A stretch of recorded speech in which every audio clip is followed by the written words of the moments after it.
Thanks everyone for joining us. And this is Michael Gurian, and I'm here with Dr. Leonard Sachs. And I'm just going to briefly, for a moment, introduce him, and then he is going to introduce himself much more deeply. Leonard is a primary thinker in this area internationally.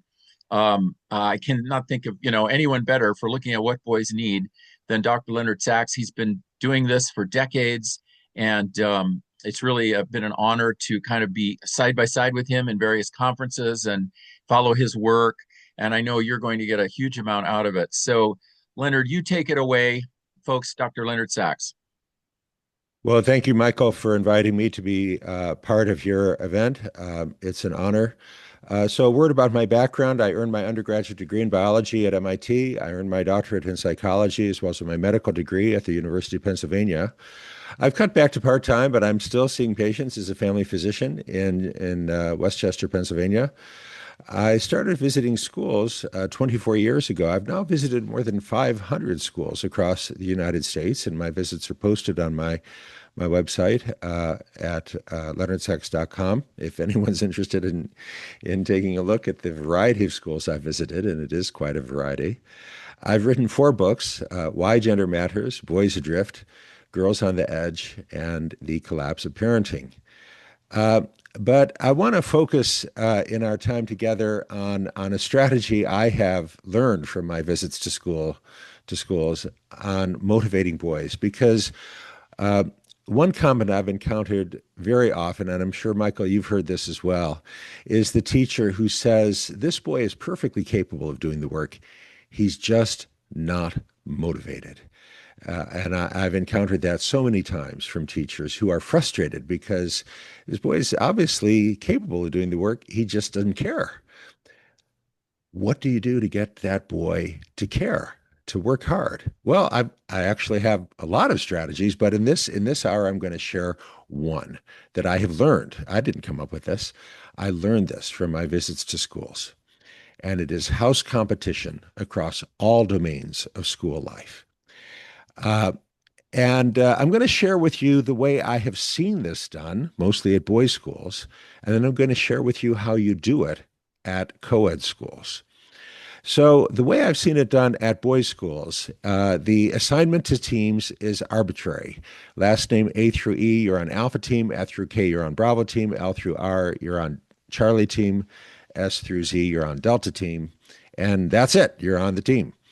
And now the kids are going to compete across all domains of school life. They're going to compete in academics, they're going to compete on the playing field, and they're going to compete in terms of who's behaving well. So I first observed this, it's got to be 23 years ago, at a boys' school in San Francisco called Stewart Hall. And the assignment for these boys was to read John Steinbeck's book, The Pearl. And now they were going to be assessed by team, not so there were 16 boys in the class, 4 boys in Alpha, Bravo, Charlie, Delta. So the teacher said, Jason, answering for Alpha team, what did the doctor give Coyotito to make him stop convulsing? So Jason's got to stand and give the answer. And the teacher has a 10-second timer. And Jason says, some water? Psst, wrong. Jared, answering for Bravo team, what did the doctor give Coyotito to make him stop convulsing? Jared doesn't know. Bzzz, time's up. Damien, answering for Charlie team. What did the doctor give Coyotito to make him stop convulsing? Damien gets the answer right. High fives all around. Now, this is a high-stakes test. The team that gets the answer right gets an automatic mark of 100 for the unit. They do not have to take the individual exam. And they get a coupon for a free pizza at the corner pizza store. And we found that the local shops are happy to give out these coupons in return for mention in your school newsletter. Now, Damien may not care about his grade in the class. I've got another presentation called Boys Adrift about the growing proportion of boys who don't care about their grades. And he certainly may not care about John Steinbeck's book, but he doesn't want to let his teammates down. He doesn't want the other boys to say, Damien, you're such a joker. You don't care about your grade, but I do. And now I have to study for the test and I didn't want to. He doesn't want to let his teammates down. And that's very robust. That's true for just about every boy. He doesn't want to let his teammates down. And this motivates every boy. And again, this applies not only to academics, but to how you behave in class. You can lose points for bad behavior. You can gain points for good behavior. I'll say more about that. Now, to have the competition last a whole year is too long because house competition motivates only if you think you can win. And if it's May and there's a month left in the school year and your team is down 20,000 points, well, there's no way you're going to win. So a whole year is too long. Reset every semester uh, and start over. The idea of using house competition to motivate boys is not a new idea. It's a very old idea. This is Loughborough. This is a school I visited in the East Midlands of England near Nottingham. It's more than 500 years old. It's a boys' school. And this here is the main entrance. When you enter the main door there, the first thing you see is the house competition, a walnut board on which you see the four houses, Abney, Pulteney, Davies, and Yates, after four previous headmasters of the school, Abney, Pulteney, Davies, and Yates. And the boys are competing across a wide range of activities.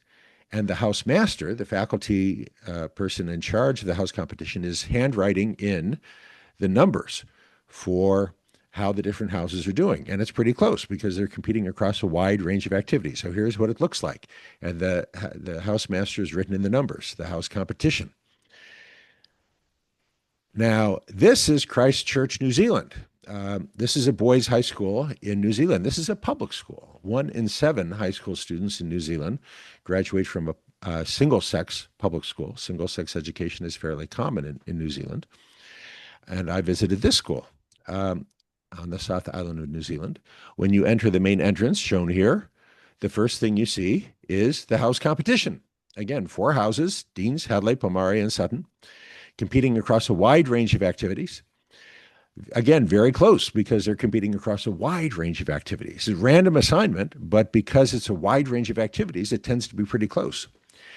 Now, if a boy is bullying another boy, there'll be a little yellow post-it note next to Sutton, and it'll say, Sutton House lost 1,000 points because Jason was bullying.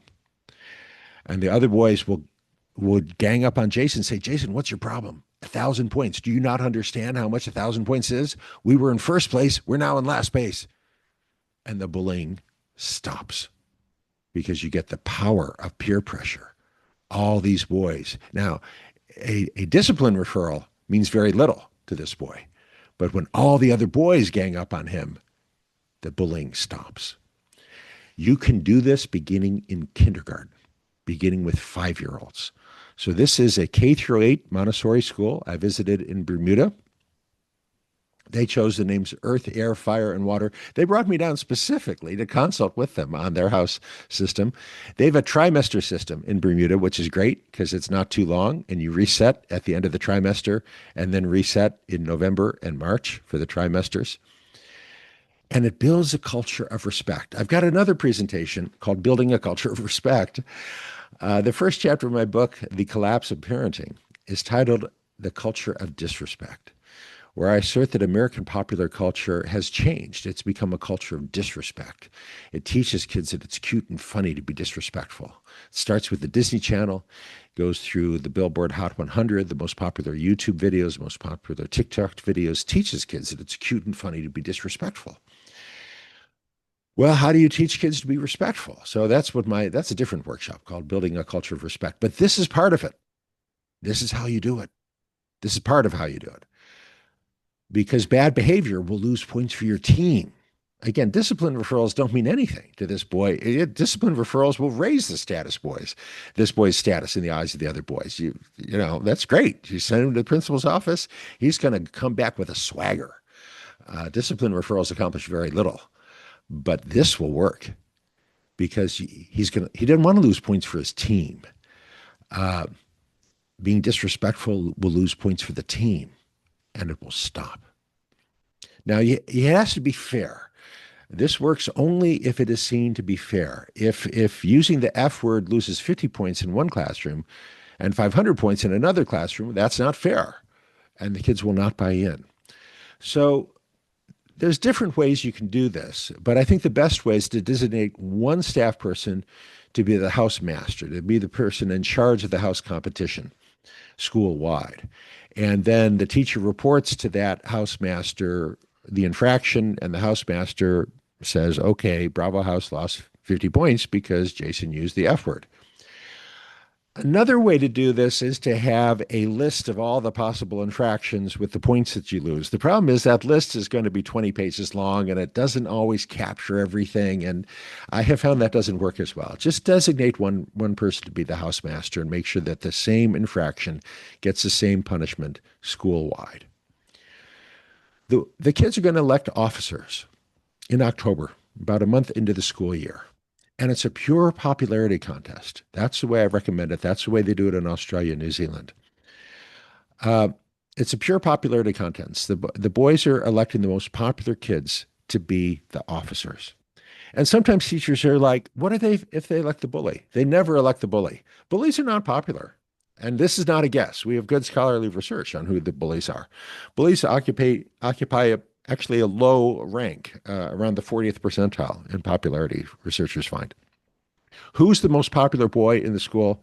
It's the athlete who's also a comedian. Think of Peyton Manning kind of character. The funny athlete is always the most popular guy, and he's never a bully. He doesn't have to be. Uh, all right. But the most popular boy may be the boy who got the most discipline referrals last year. That is not unusual because, again, we now live in a culture of disrespect, and the boy who's defined and disrespectful may be the most popular boy. So it happens not infrequently that the boy who gets the most popular votes is the boy who got the most discipline referrals last year, and the school leader is horrified. Brett got the most votes, and he got the most discipline referrals last year. All right. So Brett got the most votes, and he did indeed get the most discipline referrals last year. So the House leader is going to call Brett into the office and say, Brett, congratulations. You got the most votes. You can, if you choose, accept the honor of being captain of Bravo team for ninth grade. But if you accept that honor, you must also accept the responsibilities that come with that honor. I will hold you to a higher standard. I will expect you to uphold the policies of this school. And if you're not prepared to uphold that standard, you will be stripped of your office. We will take away the badge. We will take away the title. And that will be embarrassing. That will be humiliating. So if you're not prepared to live up to that standard, do not accept the honor. Do not accept it because it will be embarrassing if we have to take it away. If you see one of your peers misbehaving or behaving in any way unbecoming a gentleman of Bravo team, I expect you to step up and say, knock it off, dude, because that's your job as captain of Bravo team. You're not authorized to touch him, but you are expected to reprimand him. And you will co-opt that boy, borrowing a term from political science. And I have seen this happen. You will transform that boy from a hooligan to a scholar. You can do this. That's the power. You're going to post the photos of the captains at the entrance to the cafeteria. One captain for each team, for each grade. The captains are going to get badges to remind them and the others of their office. And teachers will say, yeah, well, not only did Brett get the most discipline referrals, he's a B- student. He's not a scholar. Shouldn't there be some kind of a GPA qualification? I recommend no, there should not. Now, I'm well aware. I visited a great many boys' schools across England, which do have a GPA qualification. In fact, in many boys' schools I visited in England, that the school leaders just choose they call them prefects, and there's no vote. The school leaders just choose them. But they're just perceived as teachers' pets, and they really have no authority over the boys. What I've described is the system that you'll find across Australia and New Zealand, and it works much better. than the system in England, in my firsthand observation, because then the student has great influence and can really bring the kids together as a team. Ironically, the English schools, which are much older, don't work as well. They simply don't. So I was doing this workshop, and one of the teachers, who's a real Trekkie, and he said, "When I say Star Trek, I mean William Shatner, Leonard Nimoy, accept no substitutes." He's a fan of the original Star Trek, and I had said no GPA qualification. He called to mind the original Star Trek, and he said, "In the original Star Trek, who's the smartest man on board the Enterprise? Well, that would be Mr. Spock. Who knows the ship better than anyone else? Well, that would be Scotty, the engineer. Who understands the human mind and body better than anyone else? Well, that would be Bones, Dr. McCoy, the doctor, and not Dr. McCoy. Dr. McCoy is the engineer. It would be the doctor. What is Captain Kirk's expertise? He's not the smartest. He doesn't know the ship the best. He doesn't understand the human body the best. What is his strength? His strength is leadership. Leadership is its own strength. It's not the same as intelligence. It's not the same as technical knowledge. It is something else. You know, Ronald Reagan was not the smartest president, but he was a great leader. Leadership is its own skill. The boy who is elected captain may have the potential of being a great leader. You want to bring him on board. You want to encourage him to step up, to be a leader. And it's easy because he's the most popular boy. It's a popularity contest, after all. So if two boys start fighting at lunch in the cafeteria, this boy can step up and say, "Hey, knock it off, dude. I don't want you to lose points for our team." It's easy for him, and you're going to empower him to do it. So I was leading a conference in Houston, Texas, for school leaders. And one of the attendees was named Sean Hardnett. He was the principal of a public charter school, which it was and is all boys. And I was doing basically this presentation, among other components in that half-day workshop. And he immediately instituted the team competitive format.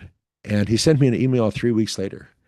And he said the team competitive format has changed the school, literally changed the school. Anyone who knows me knows that doesn't come easily. We now love our bullies, and our bullies now love.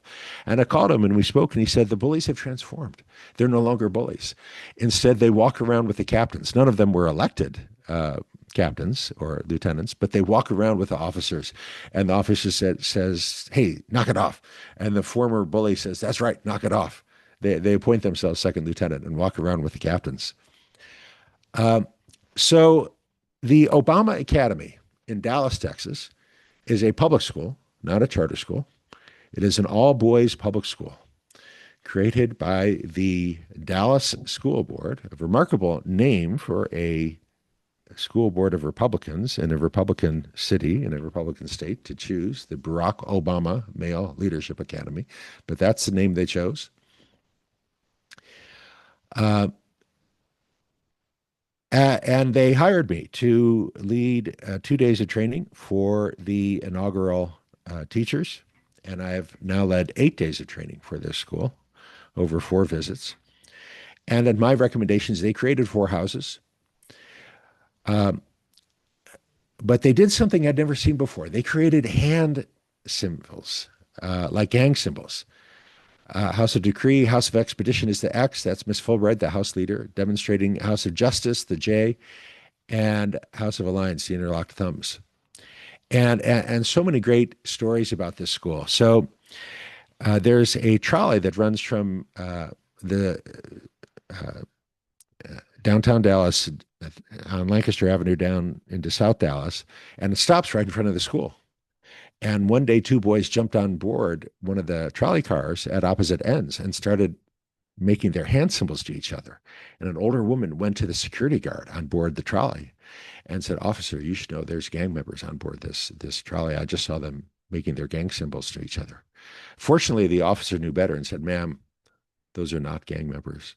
Those are gentlemen of the Obama Academy, signifying their house affiliation." Boys love this stuff. And gangs are big in Dallas, and they've got a whole police unit dedicated to gang activity.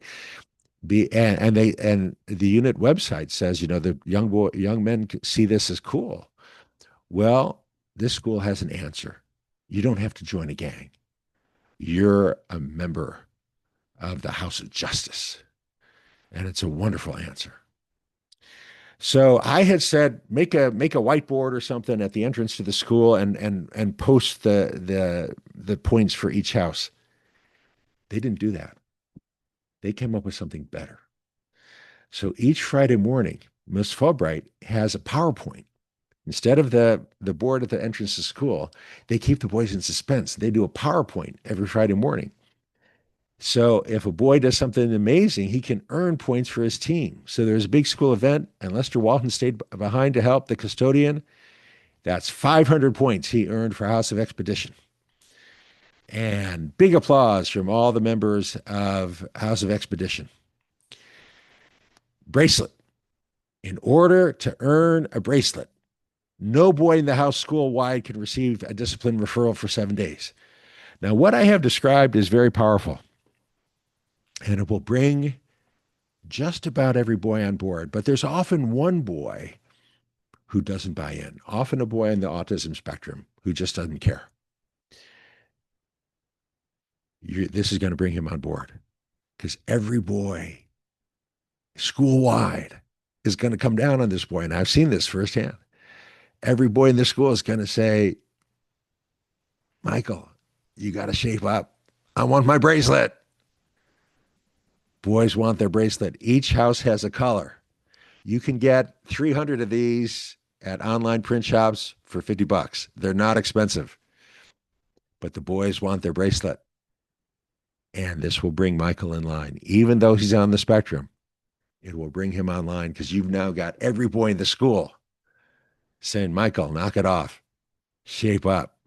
Nothing that school does will do this, but having 100 boys getting on this boy's case will do it. So Earl Potts is a geek. He's not a jock,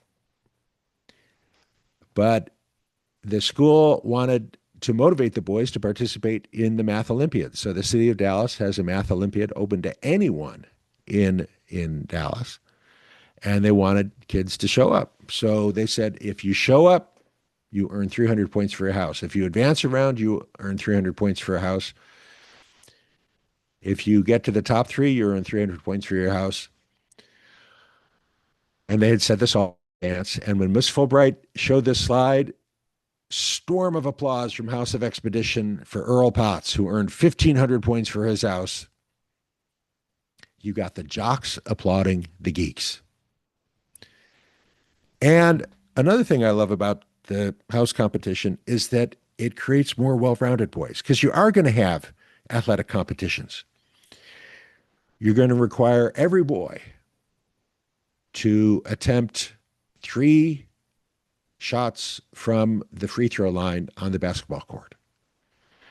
And people will say, well, Antonio Moscada, he's a geek. He's never shot a ball he never played basketball in his life. Well, I specifically mention foul shots on the basketball court because any boy who doesn't have a major physical disability can do that if he practices. And now Antonio, who's never played basketball, is taking the time after school, maybe with some help from a PE instructor. He's practicing, and the big day comes, and he goes he takes his turn, and he gets 2 out of 3. And huge applause. This format motivates the scholar to become more athletic, as well as the jock to become more athletic. So you have a push-up relay, you have your foul shot competition. So Ms. Fulbright, the last slide she shows each Friday morning is the overall house standings. And this creates suspense, which my previous format that I'd learned from all these other schools worldwide does not. So I really like her format, and I've recommended it. Instead of the static board, why not do a Friday morning PowerPoint like Miss Fulbright does? It's innovation. I like it. This is the last slide. House of Justice is 8,000 points down with 1 month left in the school year. So I mentioned Antonio Moscada. He's a geek. And he says to the other members of House of Justice, he says, okay, guys, what can we do? So at this school, the Obama Academy, they have a program in the library. There's over 200 books in the library. If you read the book, take the closed book test on the computer in the library, and get a score of at least 80% to show that you read the book, you earned 50 points for your house. Antonio Moscada said to the other boys, come on, we all got to start reading books. In 1 week, Antonio Moscada read 14 books and inspired the other boys to read books. And in 1 week, earned 3,300 points. And did this week after week after week. And in the final week of the school year, House of Justice closed the gap and came out on top to win the House competition. Show me another program that has boys from low-income households demanding more books to read. This costs nothing, and it really works for boys. It doesn't work for girls. And that's why it's not widely used. If you try and do what I have just described at a co-ed school, it will fizzle. It will fizzle because girls care about friendship more than they care about house competition. If Emily and Melissa are best friends and you put them on opposing teams, Emily will say, I don't want to beat Melissa. She's my best friend. I don't even know these kids. The only thing I have in common with them is my last name starts with a G, so who cares?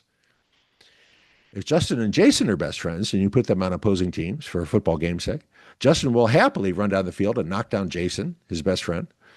And Jason gets up and says, you think that was a good hit? I'll get you better next time. Boys are fine competing against their friends.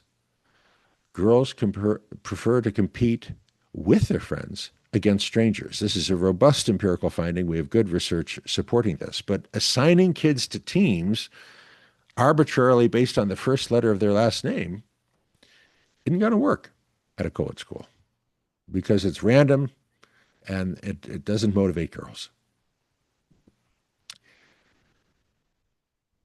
It's great for boys. So in my own practice as a family physician, a 8-year-old boy was not motivated at his co-ed school.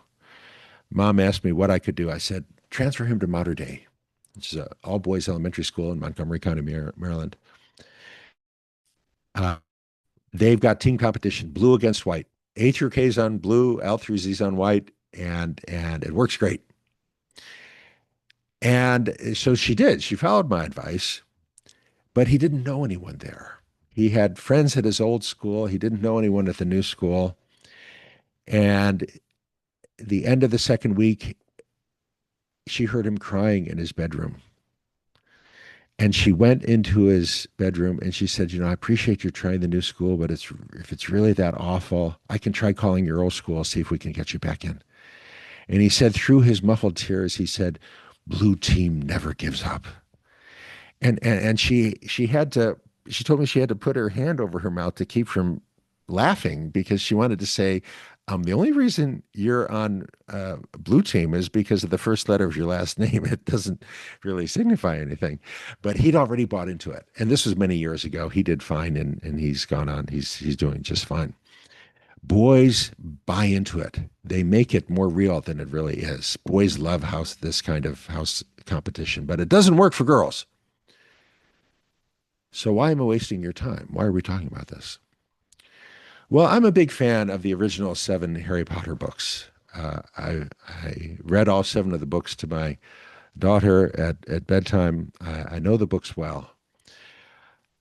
J.K. Rowling really understands gender, and she understands exactly what we're talking about here. So Hermione knows nothing about the game of Quidditch. She doesn't understand the game. She doesn't play the game. But she goes to the games and she roots for Gryffindor. And it makes sense. Well, why does it make sense? As you go through the 7 Harry Potter books, everyone and everything is fallible. Everyone makes mistakes. Dumbledore, the wisest of wizards, makes mistakes that lead to his death. Voldemort, the greatest of the dark wizards, makes mistakes that lead to his demise. Harry Potter, the hero, makes a terrible mistake. The death of Sirius Black, the one adult who loved him, who he loved, the death of Sirius Black is Harry Potter's fault. Makes a terrible mistake. There is only one infallible entity in the Harry Potter book, and that is the Sorting Hat. The hat that decides which house you belong to, has never erred. If the Sorting Hat says that you are a Gryffindor, you know that you share something profound and meaningful with every Gryffindor, which you do not share with a Ravenclaw or a Hufflepuff or a Slytherin. So it makes sense that Hermione would go to the Quidditch games and root for Gryffindor, even though she doesn't understand the game, because she's a Gryffindor. That's what you need in order for house competition to work at a co-ed school. You need a 500-year-old magical hat. But you don't have a 500-year-old magical hat. So how are you going to get girls to care? How are you going to use team competition at a co-ed school? You need to make it real. You cannot assign kids based on the first letter of their last name. How can you make it real? I'm going to tell you. Girls against boys works. Girls like to beat boys, and boys don't like to be beat by girls. Now, I'll give you a word of warning. You have to begin with sports, because you can't begin with a spelling bee. We now live in a world where boys think girls are smarter. I was speaking at a middle school. Very often when I visit schools, it's meetings with students in the morning, workshop for teachers in the afternoon, evening presentation to parents. So I was doing an assembly, speaking at an assembly to the students at a middle school in the morning. And I said to the students, I was just looking at the honor roll, the principal's honor roll in the hallway, and there were 22 names, 19 girls and 3 boys. This next question is just for the boys. Gentlemen, would any of you care to raise your hand and explain to me, why are there 19 girls and only 3 boys on the principal's honor roll? And several boys raised their hand, and they all gave some variation on the same answer, which is that girls are smarter. And they're not joking. They believe this. And it always comes as a shock to me, because I grew up in a different era. I attended public schools in Ohio, K through 12, and I remember the honors assembly at my high school in 1976. The graduating seniors being honored, it was all boys. There was one girl, but otherwise it was all boys. The editor of the school newspaper was a boy. The editor of the poetry journal was a boy. The valedictorian was a boy. It was all boys. So I grew up in a different era. Boys growing up today are growing up in a world where girls earn better grades than boys do in every content area and every grade level, K through 12. They're growing up in the world of girls go to college to get more knowledge. Boys go to Jupiter to get more stupider. Girls rule, boys drool. So you can't begin with a spelling bee, because competition motivates only if you think you can win. And boys think girls are smarter. So they won't be motivated. They won't care. It won't work. You must begin with sports. Boys think they can win. So Columbus City Public Schools in Ohio invited me to do 3 days of professional development for schools, August, November, and May. So in the August session, I did this presentation you're hearing now, along with some other stuff in a full-day workshop, quite a lot of other stuff, but this presentation, I said, use team competitive formats to motivate boys and girls. End of September, I got a phone call from principal of an elementary school. She said, Dr. Sachs, we're doing your team competitive format, and the girls love it. It's not working with the boys. They couldn't care less. I said, did you remember what I said about starting with sports? She said, yes. I said, well, what sports did you start with? She said, hopscotch and dancing. I said, all right, my bad, my bad. Um, you can't start with hopscotch and dancing because boys perceive those as girls' sports. So I'm very specific. You have to start with foul shots where students try to get the ball in the basket. Of course, age appropriate for your second graders. You're going to lose a little tiny ball with a little basket 3 feet away. Girls will win this competition. Girls are better at getting a ball in a stationary target at every grade level. Through the professional leagues, incidentally. In the women's NBA, it's common to find a woman who can nail 50 in a row. Shaquille O'Neal was lucky to get 70%.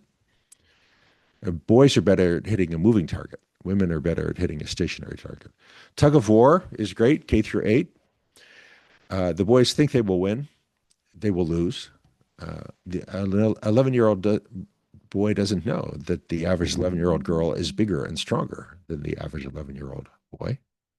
An obstacle course, which is a series of balance beams with little foam obstacles. It's a test of balance. If you fall off the balance beam, you have to go back to the beginning. Girls and women have better balance than boys and men at every age. The boys will lose all 3 of these competitions. And now they are motivated. And now you say, all right, 6th graders, a week from Monday, we're going to have a spelling bee. Here's a list of 100 words. Every student will be required to stand and deliver.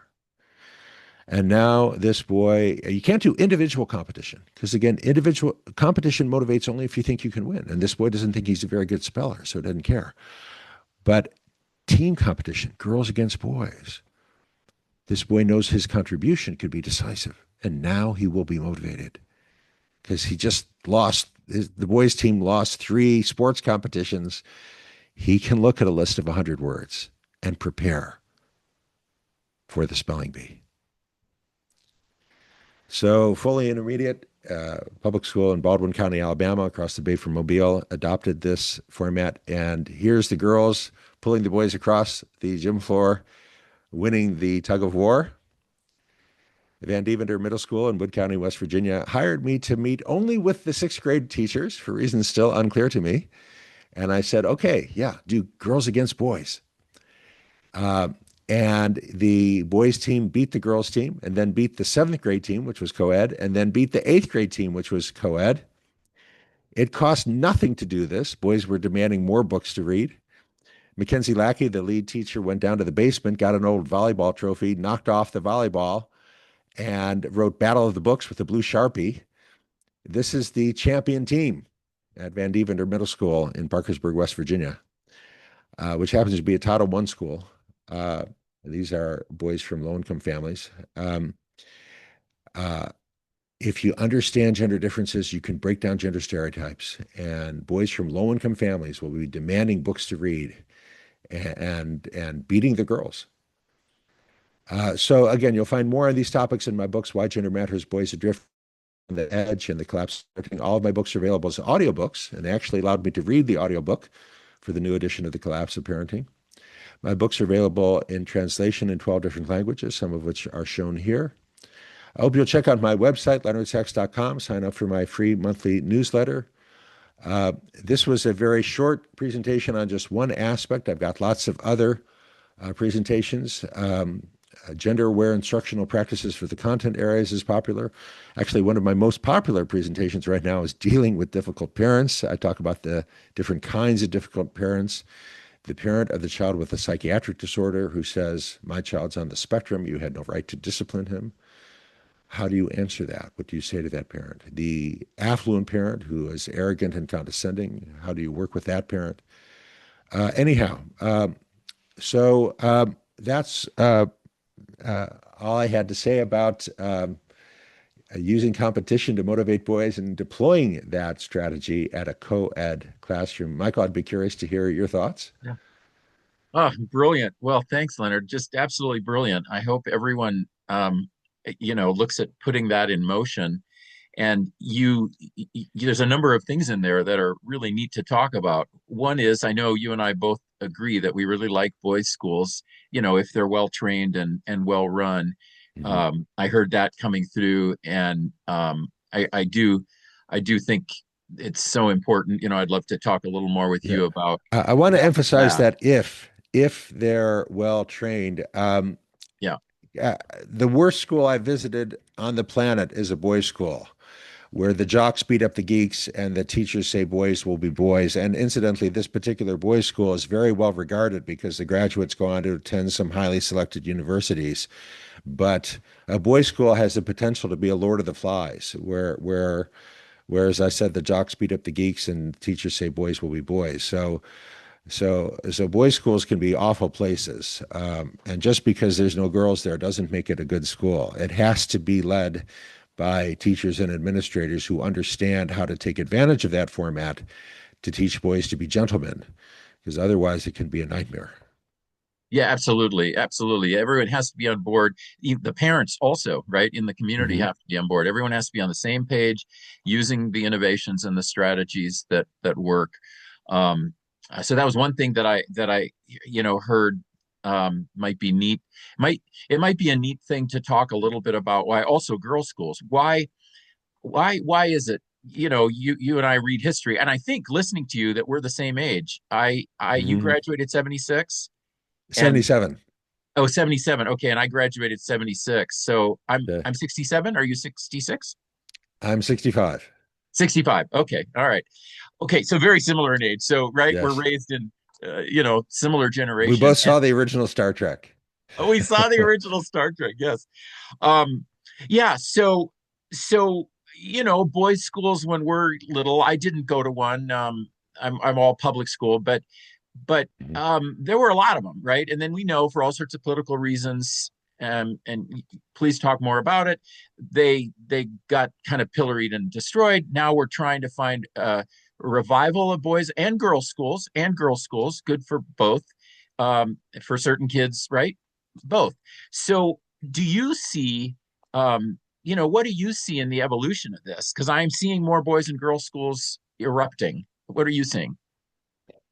Michael, I'm going to challenge you, first of all, on the numbers. I did a workshop last year for the Kiski School, which is a boys' boarding school established more than 150 years ago, which is transitioning to the co-ed format because they can no longer survive as a co-ed school. And they've done a lot of research, and they can show you that the number of boys' schools in the United States is declining.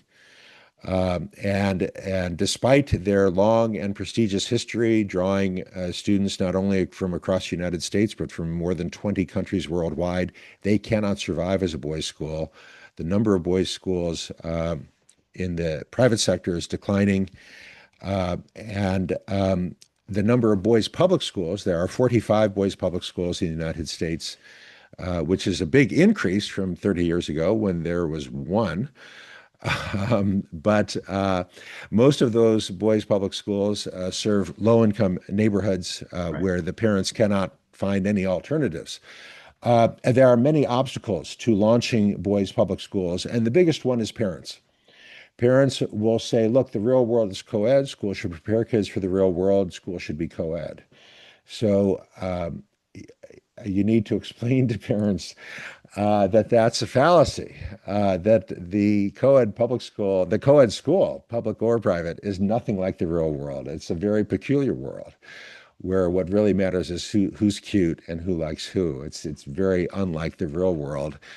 Um, it's a very unnatural world where everyone is single and everyone is a potential romantic partner, and romantic intimacy is new. It's very unlike the real world. In the real world workplace, most of your colleagues are not potential romantic partners, and interacting romantically with a colleague is going to get you fired. And we're all sexually mature. I was in a seventh grade classroom. I was observing a seventh grade classroom. Um, a 13-year-old boy was sitting next to a 13-year-old girl. The 13-year-old girl was physically mature. She could easily pass for a 16-year-old girl.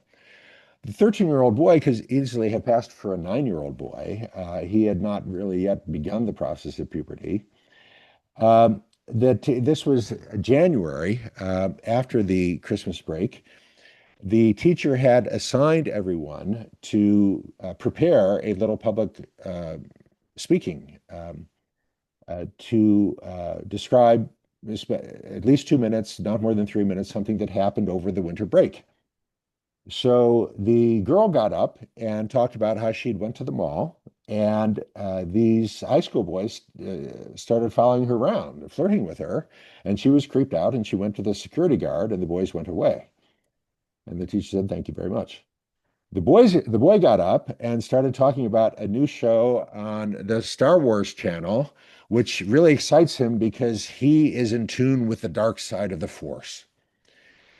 Okay, between this girl and this boy, there can be no meaningful conversation. This young woman, this girl is a young woman concerned about sexual harassment, and this boy is a little boy playing with lightsabers.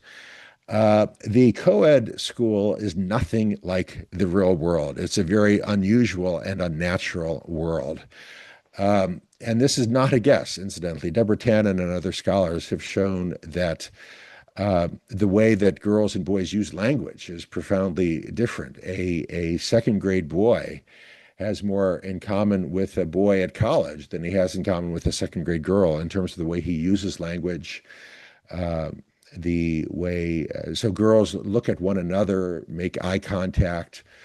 Their choice of topics is very similar between a second grade girl and a high school and a college woman. Um, uh, we segregate kids by single year age differences. We put 7-year-olds in one classroom and 9-year-olds in a different classroom, but we put girls and boys together. So you can make the case to parents based on the science that if you're going to segregate kids by single year age differences, you can actually make a much stronger case for putting girls and boys in separate classrooms. But you must make that case.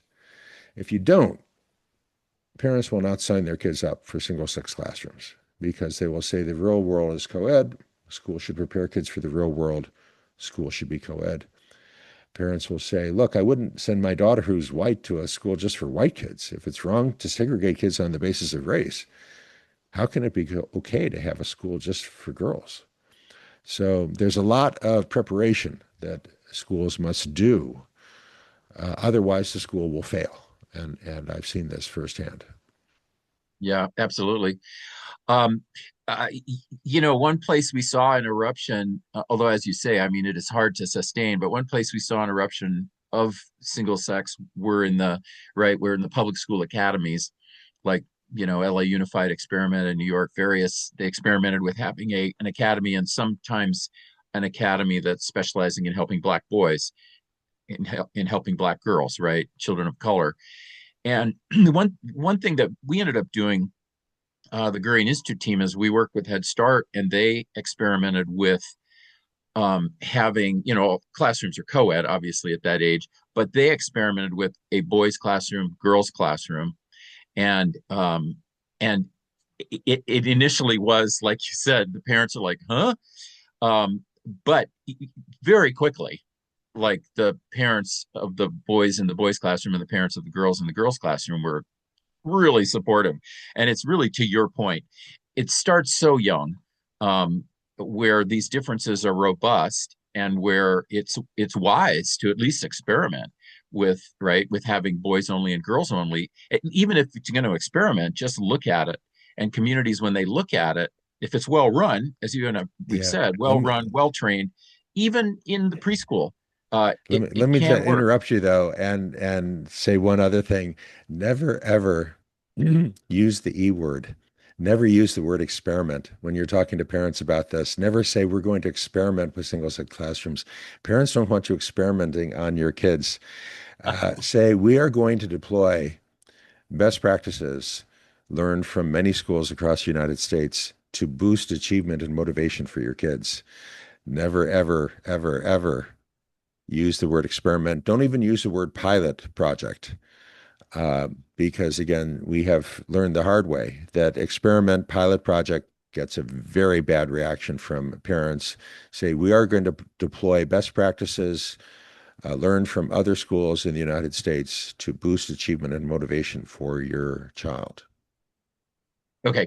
Okay. Language is different. Okay. We didn't run into that problem. We use Pilot, all the time, but I get it. Your point is an important one. It has to be, people have to, if they're going to do it, they got to justify it with the best practices Hmm. and modeling from elsewhere. Okay. I want to ask you about the Stanford study. You and I were talking offline about this. Talk about this new Stanford study and how interesting it is and useful it is. All right, let me bring up those slides if we have just a moment. Absolutely. We got time.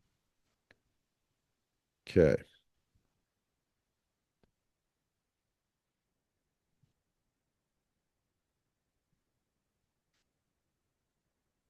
might want to hang on just a moment here. Okay, Yeah, we're talking about just while you're pulling it up, right? We're talking about the study where they also used AI. We're both referring to the same study. yes. Yeah. All And right, for so folks, this is oh, he's useful got it. Okay. sometimes. Whoa, whoa, whoa! I gotta start sharing again. Let's see how I do that here. Oh, do you Right need me to? here. No, no, no. I can do that right here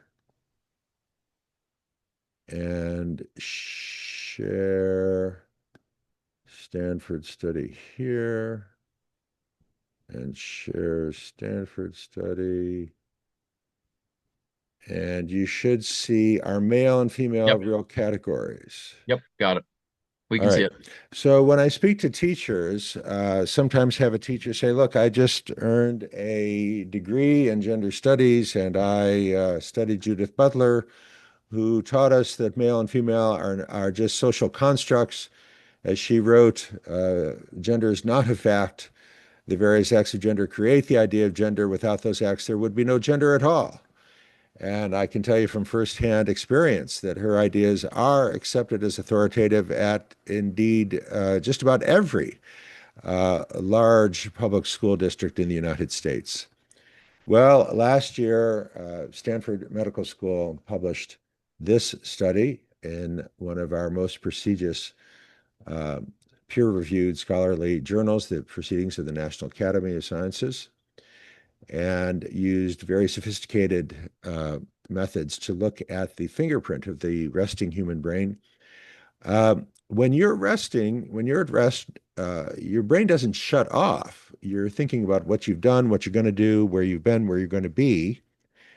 And neuroscientists call that the fingerprint of the human brain. And um, that fingerprint is more unique to you than the fingerprint on your finger. So the researchers at Stanford wondered, would there be differences between men and women? So they recruited 1,500 young adults, 18 to 30 years of age, across the United States and Germany. And this is what they found. All the women at the upper left-hand corner, all the men at the lower right-hand corner, with no overlap between the sexes. What this tells us is that whatever's going on in a woman's brain at rest is completely different from what's going on in a man's brain at rest. But they went further. They found that looking at these functional MRI scans, they could find patterns of anatomy and connectivity within the male brains that predicted cognitive functions like intelligence. But that male model had no predictive power for cognitive function within women. So the left-hand slide shows how the model of connectivity and anatomy predicted intelligence among men, but then applying that model among the men to women had no predictive power, actually slightly negative predictive power. And likewise, among women, they found a model of connectivity and anatomy completely different for women that predicted intelligence among women. Applying that model to men, again, had no predictive power for predicting intelligence among men. That tells us that whatever determines intelligence and cognitive function in women is completely different from what determines intelligence and cognitive function in men. Now, disciples of Judith Butler responded and they said, look, the youngest subjects in that study were 20 years old. That means they'd had 20 years of being subjected to the sexist heteronormative patriarchy. So it's probably not innate. It's probably just the result of being subjected to a sexist society. Well, we have other studies. This is a study of women in the third trimester of pregnancy looking at MRI scans of the baby in the mother's womb in the third trimester of pregnancy, showing rich patterns of connection within the girl's brain, almost completely absent in the boy's brain, and rich patterns of connection in the boy's brain, absent in the girl's brain. These findings tell us that these basically refute Judith Butler. Male and female are not merely or primarily social constructs. They are biological realities that shape the brains of babies prior to birth. So that is my brief overview of Mhm. the Stanford study. Yeah, thank you so much for that. And our conference is What Boys Need as Males, and the conference that you and I are right now participating in, What Boys Need as Males, and we put the italics, What Boys Need as Males. We put as males in italics, in order to help people, right, as you're doing, help people understand that there's a profound and primal difference between males and females. And if we're going to uplift females, we have to understand females. And if we're going to help males, we have to understand males. And it just isn't, it's just not good enough. And in fact, it's sort of negative or inverse to be saying, well, there's no difference between males and females. That just ends up harming males.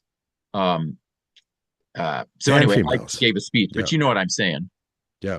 Well, and again, the Stanford study and other studies like it, I think, are helpful when you encounter that teacher who says, look, what you're saying is very old fashioned. We now know gender is a spectrum. There's lots of overlap, and none of this is really valid or up to date. I think it's important to be prepared to respond to that. And sometimes I'll talk to the school leader in advance and say, tell me about your teachers. And if there's going to be a bunch of Judith Butler disciples, we'll begin with those. We'll begin with the slides I just showed you, and other slides to show that, look, I'm well aware of Judith Butler. And look, she's a professor of comparative literature. She's not a neuroscientist. And the neuroscience is telling us something quite different. Yeah, it's so important. Yeah, well, Leonard, hey, thank you so much. So much profound information you've given people, and I really appreciate you participating in our What Boys Need as Males conference. And I hope people say again, leonardsachs.com, right? People to get a Yes. hold of you, leonardsachs.com. Hmm. Um, I hope people will get a hold of you. Thanks for your decades of work in this field, Leonard. Thanks again for inviting me. You bet. Thanks everyone for being with us.